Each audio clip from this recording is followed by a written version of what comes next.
News. I'm Travis Leamons coming at you live from the eye of a hurricane. Travis, what are you doing? We gotta go. We're gonna be late for our interview with Director Mason. I'm just practicing for my stand-up for the first hurricane. It's hurricane season, you know. I'm aware. We gotta get to the Office of Emergency Management. We're gonna be late. Right. Interns. More wind.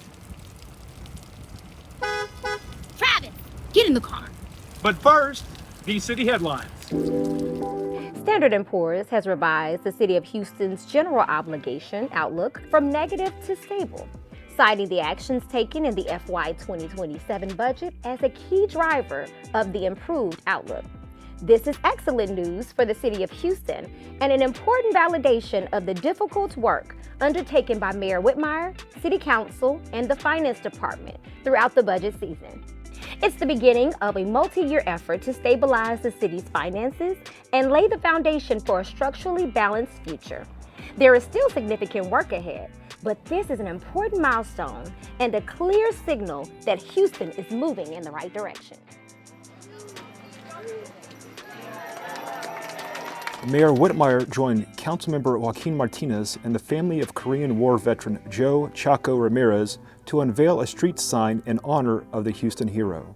The renaming replaces Cesar Chavez Boulevard. Ramirez embodied the best of Houston: service, sacrifice, humility, and love for community. His legacy will now be remembered for generations along a street he proudly called home. U.S. News and World Report has ranked the City of Houston as the 5th convention city in the country and the leader in Texas. In the words of Mayor Whitmire, Houston is a strong city, and we're getting stronger every day. Conventions create jobs, attract visitors, and generate economic opportunity for our entire community.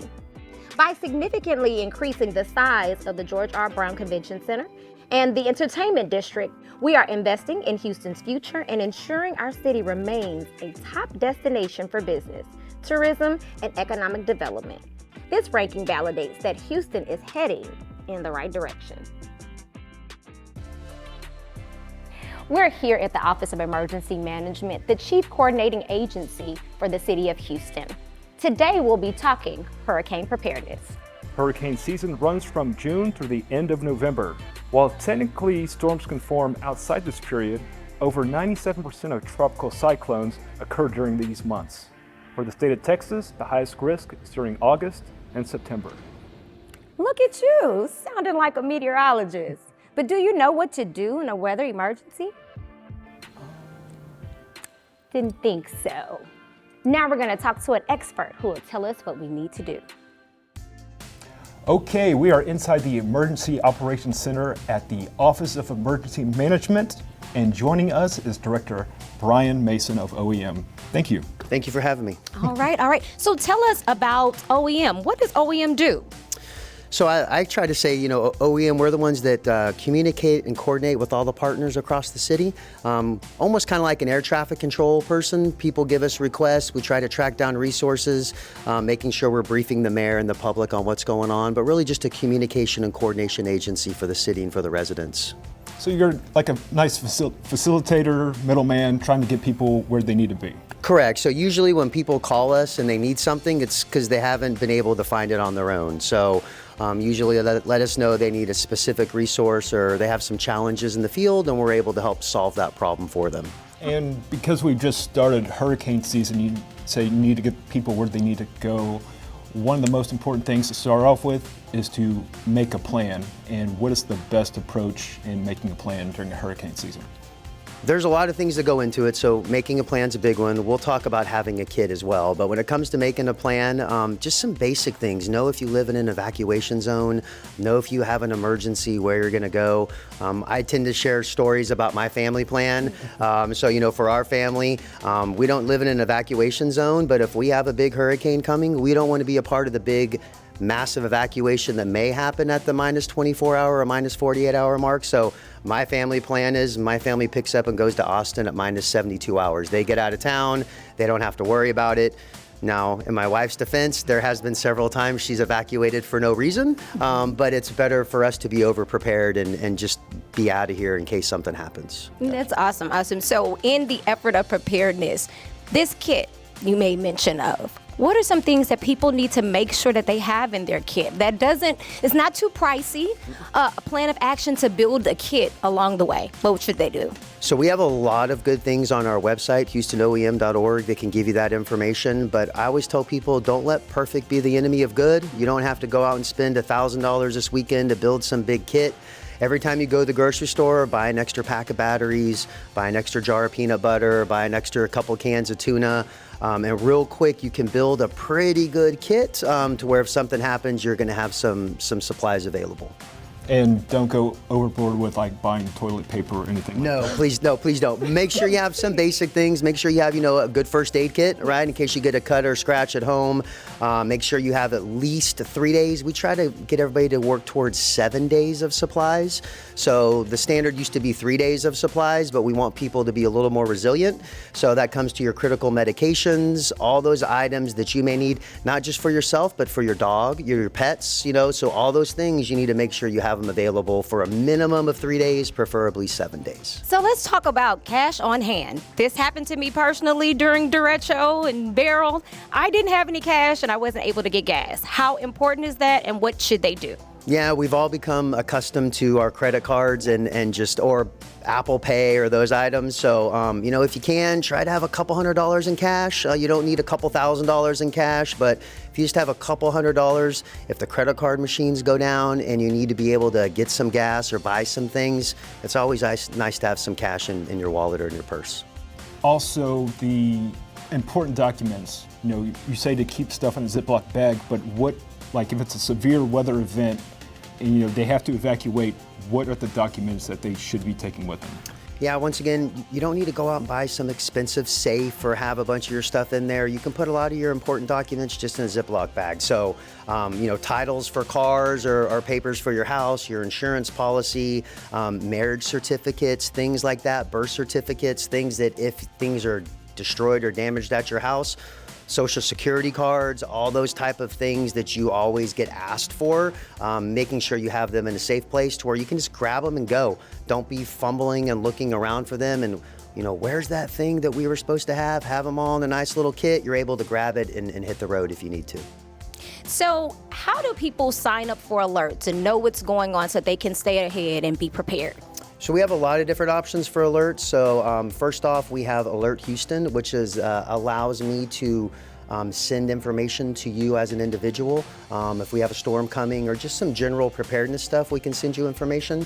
So you can sign up for Alert Houston by texting Alert Houston, all one word, to 888-777, and you will enroll in our system. The state of Texas has a program called the STEER program, the State of Texas Emergency Assistance Registry. And what that allows us to do is you can go on and sign up. It's usually tailored for more of our, elderly populations or people that have special needs or need special assistance. You can go in and enroll in that system, and that allows us to reach out to you during an incident. But also one of the big thing it provides is during a declared disaster or storm, we will go by and check on that individual to make sure they're okay. So someone like me should not be signing up for STEER. Someone like my parents, those are the types of people that should be signing up for STEER, to where we can provide that additional assistance in making sure they're okay. Well, Director Mason, thank you so much for taking the time to talk about emergency preparedness, especially during hurricane season. When City Post returns, we'll give you healthier tips for making a hurricane prep kit, and we go to Emancipation Park for a celebration of unity.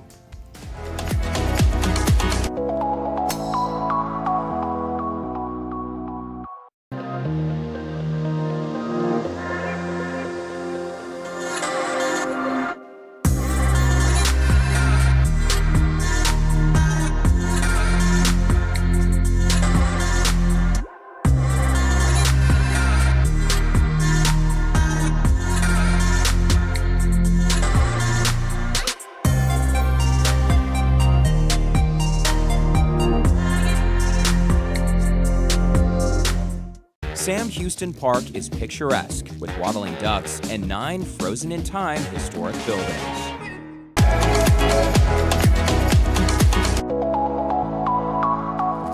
Welcome back to City Pulse. Rebekah, what's with all the snacks? I'm preparing my essentials for my hurricane preparedness kit. What do you think? 1 bag or 2? You can't pack junk food. Why? Here's Amaya Lee with HR Wellness on how to hurricane prep with health in mind. Hello.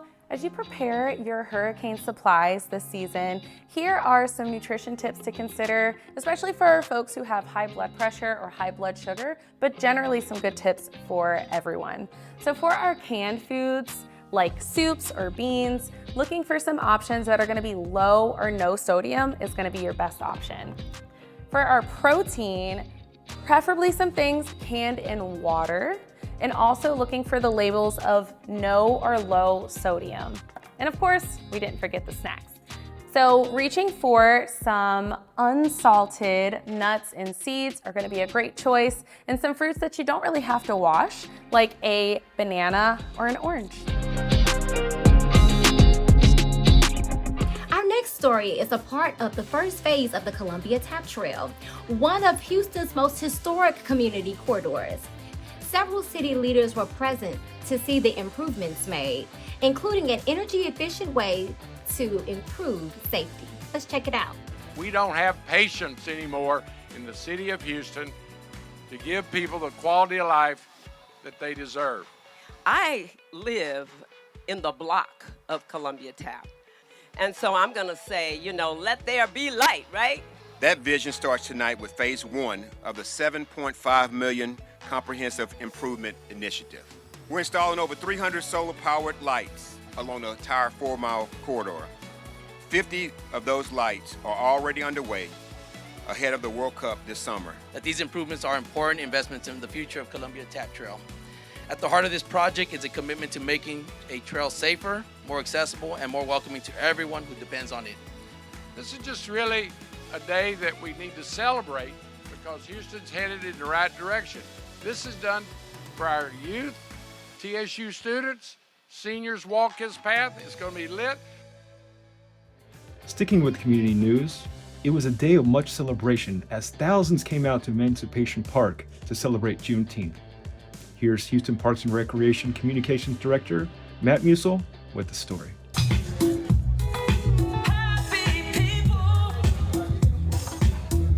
So much fun. Enjoy being part of the celebration.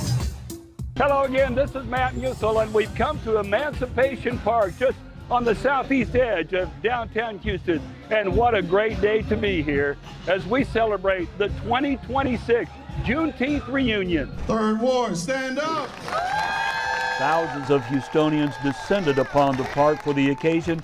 This year's event marked the debut of the new 5,000 square foot stage with state-of-the-art audio and video boards. It's part of an $18.5 million renovation of this historical park. Ladies and gentlemen, we need more events like this where we make a statement of our unity. 50. Away from the main stage, every type of vendor imaginable was on hand with hot food, cold drinks, fashion wear, baked goods, and more. This facility and these grounds are for you, your kids, your grandkids, and your kids' kids. The legacy will live on when we're not here, and that's what makes this place so special. The celebration of Juneteenth goes back generations at this park, which was founded by the late Jack Yates. So I say, sure, let's enjoy today. Let's remember what our forefathers did and what they accomplished. But there's still so much more work to be done. And it's up to us to do it. 2026 Juneteenth reunion at Emancipation Park. One more great reason why we like to say, Houston Parks and Rec, where you belong. Okay, this was fun and educational, Rebekah. Yes, but I need more chips. No, More chips. no you don't. But we did learn how to make an emergency plan Yes. and how to make healthier choices in the event of a hurricane. Right, and we got to see some amazing improvements throughout the city of Houston. Yes, yes we did. So for HTV, Houston Television, the Office of Emergency Management, Parks and Recreation, and HR Wellness, I'm Rebekah Williams. And I'm Travis Leamons. Until next time, we can always do better and kindness is free.